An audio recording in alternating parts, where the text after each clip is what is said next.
सावित्री। सावित्री तथा सत्यवान की कथा। धर्मराज युधिष्ठिर ने मार्कंडेय ऋषि से कहा, हे ऋषिश्रेष्ठ, मुझे अपने कष्टों की चिंता नहीं है, किंतु इस द्रौपदी के कष्ट को देखकर अत्यंत क्लेश होता है। जितना कष्ट यह उठा रही है, क्या और किसी अन्य पतिव्रता नारी ने कभी उठाया है? तब मार्कंडेय ऋषि बोले, हे धर्मराज, तुम्हारे इस प्रश्न के उत्तर में मैं तुम्हें पतिव्रता सावित्री की कथा सुनाता हूँ। मध्य देश के राजा का नाम अश्वपति था। उनके कोई भी संतान न थी, इसलिए उन्होंने संतान प्राप्ति के लिए सावित्री देवी की बड़ी उपासना की, जिसके फलस्वरूप उनकी एक अत्यंत सुंदर कन्या उत्पन्न हुई।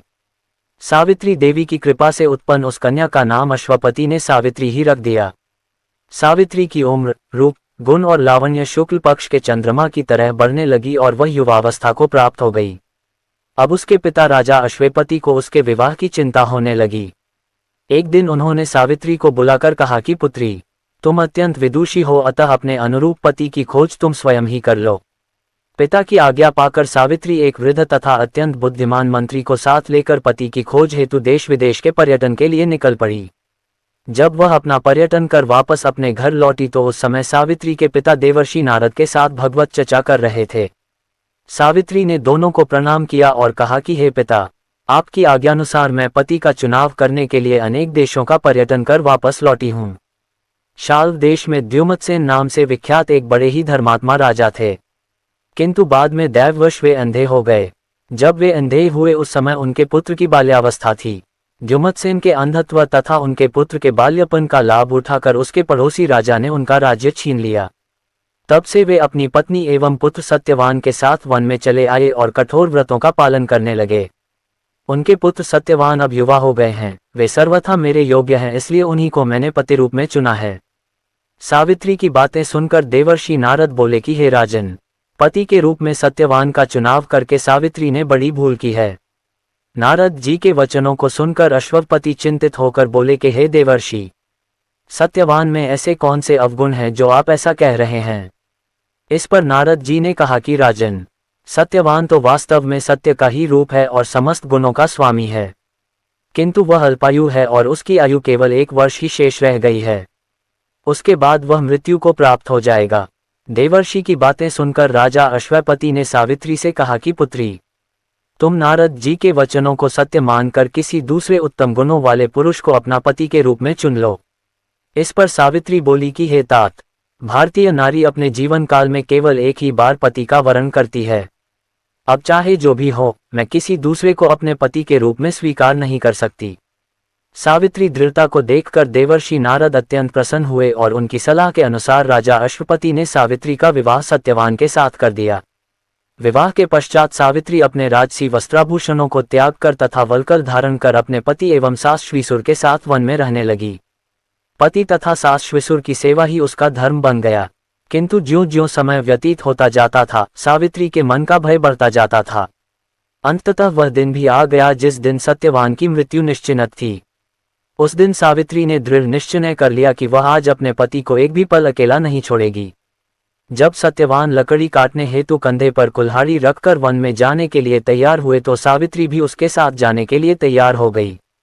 सत्यवान ने उसे बहुत समझाया कि वन का मार्ग अत्यंत दुर्गम है और वहां जाने में तुम्हें बहुत कष्ट होगा, किंतु सावित्री अपने निश्चय पर अडिग रही और अपने सास श्वसुर से आज्ञा लेकर सत्यवान के साथ गहन वन में चली गई। लकड़ी काटने के लिए सत्यवान एक वृक्ष पर जा चढ़े, किंतु थोड़ी ही देर में वे अस्वस्थ होकर वृक्ष से उतर आए। उनकी अस्वस्थता और पीड़ा को ध्यान में रखकर सावित्री ने उन्हें वहीं वृक्ष के नीचे उनके सिर को अपनी जंघा पर रखकर लिटा लिया। लेटने के बाद सत्यवान अचेत हो गए। सावित्री समझ गई कि अब सत्यवान का अंतिम समय आ गया है, इसलिए वह चुपचाप अश्रु बहाते हुए ईश्वर से प्रार्थना करने लगी। अकस्मात सावित्री ने देखा कि एक कांति में कृष्णवर्ण, हृष्टपुष्ट, मुकुटधारी व्यक्ति उसके सामने खड़ा है। सावित्री ने उनसे पूछा कि हे देव, आप कौन हैं? उन्होंने उत्तर दिया कि सावित्री, मैं यमराज हूँ और तुम्हारे पति को लेने आया हूँ। सावित्री बोली, हे प्रभो, सांसारिक प्राणियों को लेने के लिए तो आपके दूत आते हैं, किंतु क्या कारण है कि आज आपको स्वयं आना पड़ा? यमराज ने उत्तर दिया कि देवी, सत्यवान धर्मात्मा तथा गुणों का समुद्र है, मेरे दूत उन्हें ले जाने के योग्य नहीं हैं, इसीलिए मुझे स्वयं आना पड़ा है। इतना कहकर यमराज ने बलपूर्वक सत्यवान के शरीर में से पाश में बंधा अंगुष्ठ मात्र परिमाण वाला जीव निकाला और दक्षिण दिशा की ओर चल पड़ा। सावित्री अपने पति को ले जाते हुए देखकर स्वयं भी यमराज के पीछे पीछे चल पड़ी। कुछ दूर जाने के बाद जब यमराज ने सावित्री को अपने पीछे आते देखा तो कहा कि हे सावित्री, तू मेरे पीछे मत आ, क्योंकि तेरे पति की आयु पूर्ण हो चुकी है और वह अब तुझे वापस नहीं मिल सकता। अच्छा हो कि तू लौटकर अपने पति के मृत शरीर के अंत्येष्टि की व्यवस्था कर। अब इस स्थान से आगे तू नहीं जा सकती। सावित्री बोली कि हे प्रभो, भारतीय नारी होने के नाते पति का अनुगमन ही तो मेरा धर्म है और मैं इस स्थान से आगे तो क्या आपके पीछे आपके लोक तक भी जा सकती हूँ, क्योंकि मेरे पातिव्रत धर्म के बल से मेरी गति कहीं भी रुकने वाली नहीं है। यमराज बोले कि सावित्री, मैं तेरे पातिव्रत धर्म से अत्यंत प्रसन्न हूँ, इसलिए तू सत्यवान के जीवन को छोड़कर जो चाहे वह वरदान मुझसे मांग ले। इस पर सावित्री ने कहा कि प्रभु, मेरे श्वमसूर नेत्रहीन हैं, आप कृपा करके उनके नेत्रों की ज्योति पुनः प्रदान कर दें। यमराज बोले कि ऐसा ही होगा, लेकिन अब तू वापस लौट जा। सावित्री ने कहा कि भगवान, जहां मेरे प्राणनाथ होंगे वहीं मेरा निश्चल आश्रम होगा। इसके सिवा मेरी एक बात और सुनिए, मुझे आज आप जैसे देवता के दर्शन हुए हैं और देव दर्शन तथा संत समागम कभी निष्फल नहीं जाते। इस पर यमराज ने कहा कि देवी, तुमने जो कहा है वह मुझे अत्यंत प्रिय लगा है, अतः तू फिर सत्यवान के जीवन को छोड़कर एक वर मांग ले। सावित्री बोली, हे देव, मेरे श्वेसुर राज्य च्युत होकर वनवासी जीवन व्यतीत कर रहे हैं, मुझे यह वर दे कि उनका राज्य उन्हें वापस मिल जाए। यमराज बोले, तथास्तु, अब तू लौट जा। सावित्री ने फिर कहा कि हे प्रभो, सनातन धर्म के अनुसार मनुष्यों का धर्म है कि वह सब पर दया करे। सत्पुरुष तो अपने पास आए हुए शत्रुओं पर भी दया करते हैं। यमराज बोले कि हे कल्याणी, तू नीति में अत्यंत निपुण है और जैसे प्यासे मनुष्य को जल पीकर जो आनंद प्राप्त होता है, तू वैसा ही आनंद प्रदान करने वाले वचन कहती है। तेरी इस बात से प्रसन्न होकर मैं तुम्हें पुनः एक वर देना चाहता हूं, किंतु तू सत्यवान का जीवन वर के रूप में नहीं मांग सकती। तब सावित्री ने कहा कि मेरे पिता राजा अश्वेपति के कोई पुत्र नहीं है, अतः प्रभु कृपा करके उन्हें पुत्र प्रदान करें। यमराज बोले कि मैंने तुझे यह वर भी दिया, अब तू यहाँ से चली जा। सावित्री ने फिर कहा कि हे यमदेव, मैं अपने पति को छोड़कर एक क्षण भी जीवित नहीं रह सकूंगी। आप तो संत हृदय हैं और सत्संग से सहृदयता में वृद्धि ही होती है, इसीलिए संतों से सब प्रेम करते हैं। यमराज बोले कि कल्याणी, तेरे वचनों को सुनकर मैं तुझे सत्यवान के जीवन को छोड़कर एक और अंतिम वर देना चाहता हूं, किंतु इस वर के पश्चात तुम्हें वापस जाना होगा। सावित्री ने कहा कि प्रभु, यदि आप मुझसे इतने ही प्रसन्न हैं तो मेरे श्वासुर द्युमत्सेन के कुल की वृद्धि करने के लिए मुझे 100 पुत्र प्रदान करने की कृपा करें। यमराज बोले कि ठीक है, ये वर भी मैंने तुझे दिया, अब तू यहाँ से चली जा। किंतु सावित्री यमराज के पीछे ही चलती रही। उसे अपने पीछे आता देख यमराज ने कहा कि सावित्री, तू मेरा कहना मानकर वापस चली जा और सत्यवान के मृत शरीर के अंतिम संस्कार की व्यवस्था कर। इस पर सावित्री बोली कि हे प्रभु, आपने अभी ही मुझे 100 पुत्रों का वरदान दिया है, यदि मेरे पति का अंतिम संस्कार हो गया तो मेरे पुत्र कैसे होंगे और मेरे श्वसुर के कुल की वृद्धि कैसे हो पाएगी। सावित्री के वचनों को सुनकर यमराज आश्चर्य में पड़ गए और अंत में उन्होंने कहा कि सावित्री, तू अत्यंत विदुषी और चतुर है, तूने अपने वचनों से मुझे चक्कर में डाल दिया है। तू पतिव्रता है, इसलिए जा, मैं सत्यवान को जीवनदान देता हूँ। इतना कहकर यमराज वहां से अंतर्धान हो गए और सावित्री वापस सत्यवान के शरीर के पास लौट आए। सावित्री के निकट आते ही सत्यवान की चेतना लौट आए। इतनी कथा सुनाकर मार्कंडेय मुनि बोले, हे युधिष्ठिर, इस प्रकार उस पतिव्रता नारी ने अपने श्वयसुर कुल के साथ ही साथ अपने पिता के कुल का भी उद्धार किया। इसी प्रकार यह पतिव्रता द्रौपदी भी आप सबका उद्धार करेगी, इसलिए आप समस्त चिंताओं को भूलकर अच्छे दिन आने की प्रतीक्षा करें। भगवान नारायण कहते हैं, नारद, जब राजा अश्वपति ने विधि पूर्वक भगवती सावित्री की पूजा करके इस स्तोत्र से उनका स्तवन किया, तब देवी उनके सामने प्रकट हो गईं। उनका श्रीविग्रह ऐसा प्रकाशमान था मानो हजारों सूर्य एक साथ उदित हो गए हों। साध्वी सावित्री अत्यंत प्रसन्न होकर हंसती हुई राजा अश्वपति से इस प्रकार बोली, मानो माता अपने पुत्र से बात कर रही हो। उस समय देवी सावित्री की प्रभा से चारों दिशाएं उद्भासित हो रही थीं। देवी सावित्री ने कहा, महाराज, तुम्हारे मन की जो अभिलाषा है उसे मैं जानती हूँ। तुम्हारी पत्नी के संपूर्ण मनोरथ भी मुझसे छिपे नहीं हैं, अतः सब कुछ देने के लिए मैं निश्चित रूप से प्रस्तुत हूँ। राजन, तुम्हारी परम साध्वी रानी कन्या की अभिलाषा करती है और तुम पुत्र चाहते हो, क्रम से दोनों ही प्राप्त होंगे। सावित्री नामक कन्या की उत्पत्ति, विवाह, सत्यवान की मृत्यु। इस प्रकार कहकर भगवती सावित्री ब्रह्मलोक में चली गईं और राजा भी अपने घर लौट आए। यहाँ समयानुसार पहले कन्या का जन्म हुआ। भगवती सावित्री की आराधना से उत्पन्न हुई लक्ष्मी की कलास्वरूपा उस कन्या का नाम राजा अश्वपति ने सावित्री रखा। वह कन्या समयानुसार शुक्ल पक्ष के चंद्रमा के समान प्रतिदिन बढ़ने लगी। समय पर उस सुंदरी कन्या में नवयौवन के लक्षण प्रकट हो गए। द्युमत्सेन कुमार सत्यवान का उसने पति रूप में वरण किया, क्योंकि सत्यवान सत्यवादी, सुशील एवं नाना प्रकार के उत्तम गुणों से संपन्न थे। राजा ने रत्नमय भूषणों से अलंकृत करके अपनी कन्या सावित्री सत्यवान की समर्पित कर दी। सत्यवान भी श्वशुर की ओर से मिले हुए बड़े भारी दहेज के साथ उस कन्या को लेकर अपने घर चले गए। 1 वर्ष व्यतीत हो जाने के पश्चात सत्य पराक्रमी सत्यवान अपने पिता की आज्ञा के अनुसार हर्षपूर्वक फल और ईंधन लाने के लिए अरण्य में गए। उनके पीछे पीछे साध्वी सावित्री भी गई। दैववश सत्यवान वृक्ष से गिरे और उनके प्राण प्रयाण कर गए। मुने यमराज ने उनके अंगष्ट सदृश जीवात्मा को सूक्ष्म शरीर के साथ बांधकर यमपुरी के लिए प्रस्थान किया। तब साध्वी सावित्री भी उनके पीछे लग गई। संयमनीपुरी के स्वामी साधुश्रेष्ठ यमराज ने सुंदरी सावित्री को पीछे पीछे आती देख मधुर वाणी में कहा। सावित्री और यमराज का संवाद। धर्मराज ने कहा, अहो सावित्री, तुम इस मानव देह से कहाँ जा रही हो? यदि पतिदेव के साथ जाने की तुम्हारी इच्छा है तो पहले इस शरीर का त्याग कर दो। मर्त्यलोक का प्राणी इस पांचभौतिक शरीर को लेकर मेरे लोक में ही जाने का अधिकारी है। साध्वी, तुम्हारा पति सत्यवान भारतवर्ष में आया था। उसकी आयु अब पूर्ण हो चुकी, अतएव अपने किए हुए कर्म का फल भोगने के लिए अब वह मेरे लोक को जा रहा है। प्राणी का कर्म से ही जन्म होता है और कर्म से ही उसकी मृत्यु भी होती है। सुख, दुख, भय और शोक ये सब कर्म के अनुसार प्राप्त होते रहते हैं। कर्म के प्रभाव से जीव इंद्र भी हो सकता है। अपना उत्तम कर्म उसे ब्रह्मपुत्र तक बनाने में समर्थ है। अपने शुभ कर्म की सहायता से प्राणी श्रीहरि का दास बनकर जन्म आदि विकारों से मुक्त हो सकता है। संपूर्ण सिद्धि, अमृतत्व तथा श्रीहरि के सालोक्यादि 4 प्रकार के पद भी अपने शुभ कर्म के प्रभाव से मिल सकते हैं। देवता, मनु, राजेंद्र, शिव, गणेश, मुनीन्द्र, तपस्वी, क्षत्रिय, वैश्य, मलेच, स्थावर, जंगम, पर्वत, राक्षस, किन्नर, अधिपति, वृक्ष, पशु, किरात, अत्यंत सूक्ष्म जंतु, कीड़े, दैत्य, दानव तथा असुर ये सभी योनियां प्राणी को अपने कर्म के अनुसार प्राप्त होती हैं। इसमें कुछ भी संशय नहीं है। इस प्रकार सावित्री से कहकर यमराज मौन हो गए।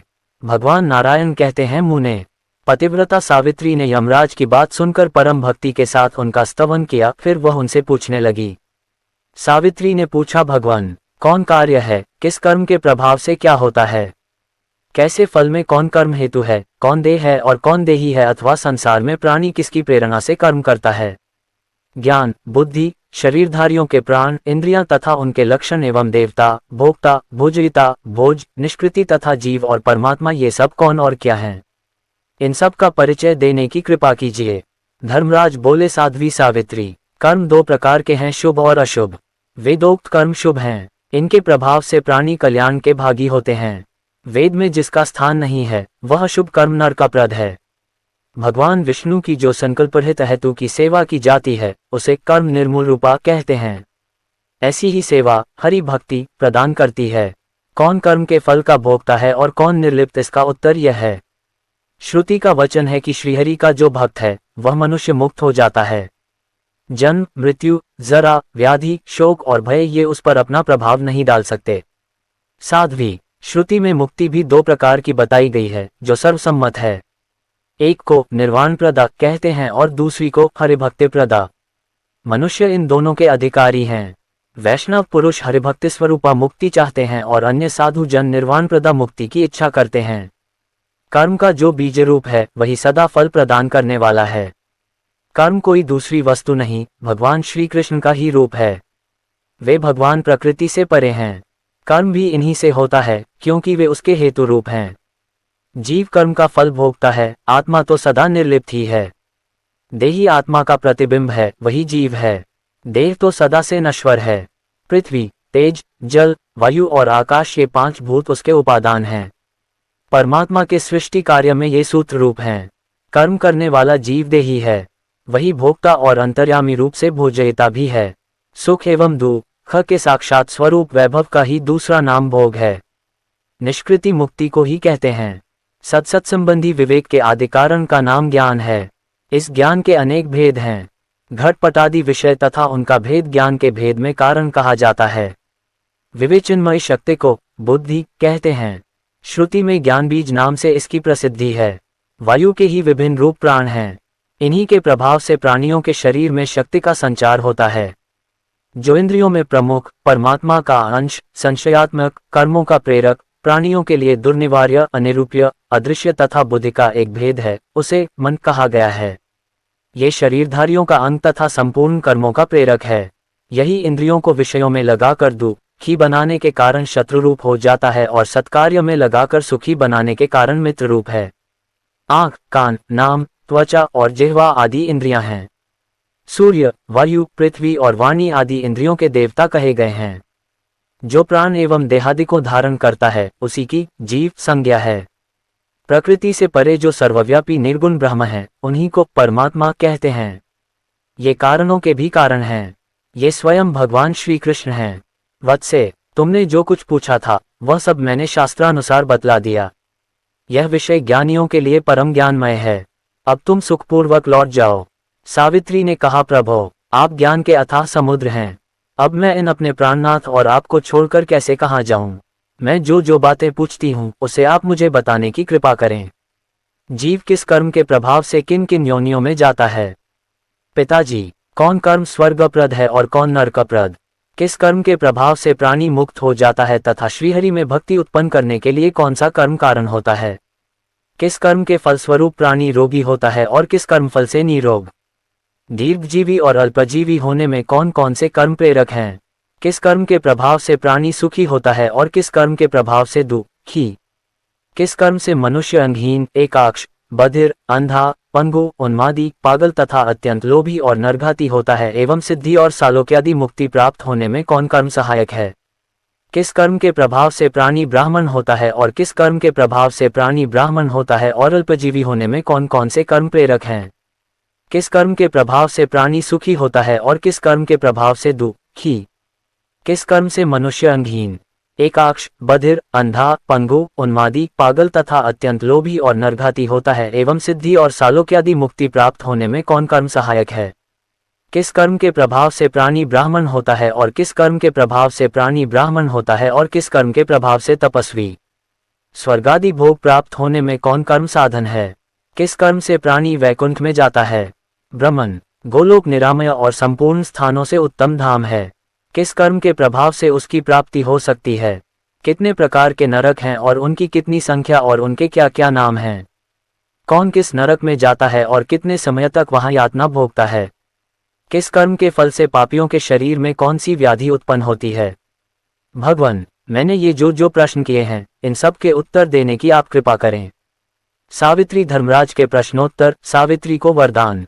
भगवान नारायण कहते हैं, नारद, सावित्री के वचन सुनकर यमराज के मन में बड़ा आश्चर्य हुआ। वे हंसकर प्राणियों के कर्म विपाक कहने के लिए उद्यत हो गए। धर्मराज ने कहा, प्यारी बेटी, अभी तुम हो तो अल्पवय की बालिका, किंतु तुम्हें पूर्ण विद्वानों, ज्ञानियों और योगियों से भी बढ़कर ज्ञान प्राप्त है। पुत्री, भगवती सावित्री के वरदान से तुम्हारा जन्म हुआ है। तुम उन देवी की कला हो। राजा ने तपस्या के प्रभाव से सावित्री जैसी कन्यारत्न को प्राप्त किया है। जिस प्रकार लक्ष्मी भगवान विष्णु के, भवानी शंकर के, राधा श्री कृष्ण के, सावित्री ब्रह्मा के, मूर्ति धर्म के, शत्रुपा मनु के, देवहूति कर्दम के, अरुंधति वशिष्ठ के, अदिति कश्यप के, अहिल्या गौतम के, शची इंद्र के, रोहिणी चंद्रमा के, रति कामदेव के, स्वाहा अग्नि के, स्वधा पितरों के, संज्ञा सूर्य के, वरुणानी वरुण के, दक्षिण यज्ञ के, पृथ्वी वाराह के और देवसेना कार्तिकेय के पास सौभाग्यवती प्रिया बनकर शोभा पाती हैं। तुम भी वैसी ही सत्यवान की प्रिया बनो। मैंने ये तुम्हें वर दे दिया। महाभागे, इसके अतिरिक्त भी जो तुम्हें अभीष्ट हो वह वर मांगो। मैं तुम्हें सभी अभिलाषित वर देने को तैयार हूँ। सावित्री बोली, महाभाग, सत्यवान के औरस अंश से मुझे 100 पुत्र प्राप्त हों, यही मेरा अभिलषित वर है। साथ ही मेरे पिता भी 100 पुत्रों के जनक हों। मेरे श्वशुर को नेत्र लाभ हो और उन्हें पुनः राज्यश्री प्राप्त हो जाए, ये भी मैं चाहती हूँ। जगत प्रभो, सत्यवान के साथ मैं बहुत लंबे समय तक रहकर अंत में भगवान श्रीहरि के धाम में चली जाऊं, ये वर भी देने की आप कृपा करें। प्रभो, मुझे जीव के कर्म का विपाक तथा विश्व से तर जाने का उपाय भी सुनने के लिए मन में महान कौतूहल हो रहा है, अतः आप ये भी बतावें। धर्मराज ने कहा, महासाध्वी, तुम्हारे संपूर्ण मनोरथ पूर्ण होंगे। अब मैं प्राणियों का कर्म विपाक कहता हूँ, सुनो। भारतवर्ष में ही शुभ अशुभ कर्मों का जन्म होता है, यहीं के कर्मों को शुभ या अशुभ की संज्ञा दी गई है। यहाँ सर्वत्र पुण्य क्षेत्र है, अन्यत्र नहीं। अन्यत्र प्राणी केवल कर्मों का फल भोगते हैं। पतिव्रते देवता, दैत्य, दानव, गंधर्व, यक्ष, राक्षस तथा मनुष्य ये सभी कर्म के फल भोगते हैं, परंतु सबका जीवन समान नहीं है। उनमें से मानव ही कर्म का जनक होता है, अर्थात मनुष्य योनि में ही शुभाशुभ कर्म किए जाते हैं, जिनका फल सर्वत्र सभी योनियों में ही शुभाशुभ कर्म किए जाते हैं, जिनका फल सर्वत्र सभी योनियों में भोगना पड़ता है। विशिष्ट जीवधारी विशेषत मानव ही सब योनियों में कर्मों का फल भोगते हैं और सभी योनियों में भटकते हैं। वे पूर्व जन्म का किया हुआ शुभाशुभ कर्म भोगते हैं। शुभ कर्म के प्रभाव से वे स्वर्गलोक में जाते हैं और अशुभ कर्म से उन्हें नरक में भटकना पड़ता है। कर्म का निर्मूलन हो जाने पर मुक्ति होती है। साध्वी मुक्ति दो प्रकार की बतलाई गई है, एक निर्वाण स्वरूपा और दूसरी परमात्मा श्री कृष्ण की सेवा रूपा। बुरे कर्म से प्राणी रोगी होता है और शुभ कर्म से आरोग्यवान। वह अपने शुभाशुभ कर्म के अनुसार दीर्घजीवी, अल्पायु, सुखी एवं दुखी होता है। कुत्सित कर्म से ही प्राणी अंगहीन, अंधे, बहरे आदि होते हैं। उत्तम कर्म के फलस्वरूप सिद्धि आदि की प्राप्ति होती है। देवी सामान्य बातें बताई गईं, अब विशेष बातें सुनो। सुंदरी यह अतिशय दुर्लभ विषय शास्त्रों और पुराणों में वर्णित है। इसे सबके सामने नहीं कहना चाहिए। सभी जातियों के लिए भारतवर्ष में मनुष्य का जन्म पाना परम दुर्लभ है। साध्वी उन सब जातियों में ब्राह्मण श्रेष्ठ माना जाता है। वह समस्त कर्मों में प्रशस्त होता है। भारतवर्ष में विष्णु भक्त ब्राह्मण सबसे श्रेष्ठ है। पतिव्रते वैष्णव के भी दो भेद हैं, सकौम और निष्काम। सकौम वैष्णव कर्म प्रधान होता है और निष्काम वैष्णव केवल भक्त। सकौम वैष्णव कर्मों का फल भोगता है और निष्काम वैष्णव शुभाशुभ भोग के उपद्रव से दूर रहता है। धर्म का पालन। साध्वी ऐसा निष्काम वैष्णव शरीर त्याग कर भगवान विष्णु के निरामय पद को प्राप्त कर लेता है। ऐसे निष्काम वैष्णवों का संसार में पुनरागमन नहीं होता। द्विभुज भगवान श्री कृष्ण पूर्ण ब्रह्म परमेश्वर हैं। उनकी उपासना करने वाले भक्त पुरुष अंत में दिव्य शरीर धारण करके गोलोक में जाते हैं। सकौम वैष्णव पुरुष उच्च वैष्णव लोकों में जाकर समयानुसार पुनः भारतवर्ष में लौट आते हैं। द्विजातियों के कुल में उनका जन्म होता है। वे भी कालक्रम से निष्काम भक्त बन जाते और भगवान उन्हें निर्मल भक्ति भी अवश्य देते हैं। वैष्णव ब्राह्मण से भिन्न जो सकौम मनुष्य हैं, वे विष्णु भक्ति से रहित होने के कारण किसी भी जन्म में विशुद्ध बुद्धि नहीं पा सकते। साध्वी जो तीर्थ स्थान में रहकर सदा तपस्या करते हैं, वे द्विज ब्रह्मा के लोक में जाते हैं और पुण्य भोग के पश्चात पुनः भारतवर्ष में आ जाते हैं। भारत में रहकर अपने कर्तव्य कर्मों में संलग्न रहने वाले ब्राह्मण तथा सूर्य भक्त शरीर त्यागने पर सूर्यलोक में जाते हैं और पुण्य भोग के पश्चात पुनः भारतवर्ष में जन्म पाते हैं। अपने धर्म में निरत रहकर शिव, शक्ति तथा गणपति की उपासना करने वाले ब्राह्मण शिवलोक में जाते हैं, फिर उन्हें लौटकर भारतवर्ष में आना पड़ता है। जो धर्मरहित होने पर भी निष्काम भाव से श्रीहरि का भजन करते हैं, वे भी भक्ति के बल से श्रीहरि के धाम में चले जाते हैं। साध्वी जो अपने धर्म का पालन नहीं करते, वे आचारहीन कामलोलुप लोग अवश्य ही नरक में जाते हैं। चारों ही वर्ण अपने धर्म में कटिबद्ध रहने पर ही शुभ कर्म का फल भोगने के अधिकारी होते हैं। जो अपना कर्तव्य कर्म नहीं करते, वे अवश्य ही नरक में जाते हैं। कर्म का फल भोगने के लिए वे भारतवर्ष में नहीं आ सकते। अतएव चारों वर्णों के लिए अपने धर्म का पालन करना अत्यंत आवश्यक है। निष्काम भाव। अपने धर्म में संलग्न रहने वाले ब्राह्मण स्वधर्मनिरत विप्र को अपनी कन्या देने के फलस्वरूप चंद्रलोक को जाते हैं और वहां 14 मनवंतर काल तक रहते हैं। साध्वी यदि कन्या को अलंकृत करके दान में दिया तो उससे दुगुना फल प्राप्त होता है। उन साधु पुरुषों में यदि कामना हो तब तो वे चंद्रमा के लोक में जाते हैं। निष्काम भाव से दान करें तो वे भगवान विष्णु के परम धाम में पहुंच जाते हैं। गव्य, दूध, चांदी, सुवर्ण, वस्त्र, घृत, फल और जल ब्राह्मणों को देने वाले पुण्यात्मा पुरुष चंद्रलोक में जाते हैं। साध्वी एक मनवंतर तक वे वहां सुविधापूर्वक निवास करते हैं। उस दान के प्रभाव से उन्हें वहां सुदीर्घ काल तक निवास प्राप्त होता है। पतिव्रते पवित्र ब्राह्मण को सुवर्ण, गौर और ताम्र आदि द्रव्य का दान करने वाले सत्पुरुष सूर्यलोक में जाते हैं। वे भय बाधा से शून्य हो उस विस्तृत लोक में सुदीर्घ काल तक वास करते हैं। जो ब्राह्मणों को पृथ्वी अथवा प्रचुर धान्य दान करता है, वह भगवान विष्णु के परम सुंदर श्वेतद्वीप में जाता है और दीर्घ काल तक वहां वास करता है। भक्तिपूर्वक ब्राह्मण को गृह दान करने वाले पुरुष स्वर्गलोक में जाते और वहां दीर्घ काल तक निवास करते हैं। वे उस लोक में उतने वर्षों तक रहते हैं जितनी संख्या में उस दान गृह के रज कण हैं। मनुष्य जिस जिस देवता के उद्देश्य से ग्रह दान करता है, अंत में उसी देवता के लोक में जाता है और घर में जितने धूलिकण हैं उतने वर्षों तक वहां रहता है। अपने घर पर दान करने की अपेक्षा देव मंदिर में दान करने से चौगुन, पूर्तकर्म वापी, कूप, तड़ाग आदि के निर्माण के अवसर पर करने से 100 गुना तथा किसी श्रेष्ठ तीर्थस्थान में करने से 8 गुना फल होता है। ये ब्रह्मा जी का वचन है। दान, शुभ और अशुभ कर्मों का फल। समस्त प्राणियों के उपकार के लिए तड़ाग का दान करने वाला 10,000 वर्षों की अवधि लेकर जनलोक में जाता है। बावली का दान करने से मनुष्य को सदा 100 गुना फल मिलता है। वह सेतु पुल का दान करने पर तड़ाग के दान का भी पुण्यफल प्राप्त कर लेता है। तड़ाग का प्रमाण 4000 धनुष चौड़ा और उतना ही लंबा निश्चित किया गया है। इससे जो लघु प्रमाण में है वह वापी कही जाती है। सत्पात्र को दी हुई कन्या 10 वापी के समान पुण्यप्रदा होती है। यदि उस कन्या को अलंकृत करके दान किया जाए तो 2 गुना फल मिलता है। तड़ाग के दान से जो पुण्यफल प्राप्त होता है वही उसके भीतर से कीचड़ और मिट्टी निकालने से सुलभ हो जाता है। वापी के कीचड़ को दूर कराने से उसके निर्माण कराने जितना फल होता है। पतिव्रते, जो पुरुष पीपल का वृक्ष लगाकर उसकी प्रतिष्ठा करता है वह हजारों वर्षों के लिए भगवान विष्णु के तपोलोक में जाता है। सावित्री, जो सबकी भलाई के लिए पुष्पोद्यान लगाता है वह 10,000 वर्षों तक ध्रुवलोक में स्थान पाता है। पतिव्रते, विष्णु के उद्देश्य से विमान का दान करने वाला मानव एक मनवंतर तक विष्णुलोक में वास करता है। यदि वह विमान विशाल और चित्रों से सुसज्जित किया गया हो तो उसके दान से 4 गुना फल प्राप्त होता है। शिविका दान में उससे आधा फल होना निश्चित है। जो पुरुष भक्तिपूर्वक भगवान श्रीहरि के उद्देश्य से मंदिराकार झूला दान करता है वह अति दीर्घकाल तक भगवान विष्णु के लोक में वास करता है। पतिव्रते, जो सड़क बनवाता और उसके किनारे लोगों के ठहरने के लिए महल धर्मशाला बनवा देता है वह सत्पुरुष हजारों वर्षों तक इंद्र के लोक में प्रतिष्ठित होता है। ब्राह्मणों अथवा देवताओं को दिया हुआ दान समान फल प्रदान करता है। जो पूर्व जन्म में दिया गया है वही जन्मांतर में प्राप्त होता है। जो नहीं दिया गया है वह कैसे प्राप्त हो सकता है। पुण्यवान पुरुष स्वर्गीय सुख भोग कर भारतवर्ष में जन्म पाता है। उसे क्रमशः उत्तम से उत्तम ब्राह्मण कुल में जन्म लेने का सौभाग्य प्राप्त होता है। पुण्यवान ब्राह्मण स्वर्ग सुख भोगने के अनंतर पुनः ब्राह्मण ही होता है। यही नियम क्षत्रिय आदि के लिए भी है। क्षत्रिय अथवा वैश्य तपस्या के प्रभाव से ब्राह्मणत्व प्राप्त कर लेता है, ऐसी बात श्रुति में सुनी जाती है। धर्मरहित ब्राह्मण नाना योनियों में भटकते हैं और कर्मभोग के पश्चात फिर ब्राह्मण कुल में ही जन्म पाते हैं। कितना ही काल क्यों न बीत जाए, बिना भोग किए कर्म क्षीण नहीं हो सकते। अपने किए हुए शुभ और अशुभ कर्मों का फल प्राणियों को अवश्य भोगना पड़ता है। देवता और तीर्थ की सहायता तथा कायव्यूह से प्राणी शुद्ध हो जाता है। साध्वी, ये कुछ बातें तो तुम्हें बतला दी, अब आगे और क्या सुनना चाहती हो।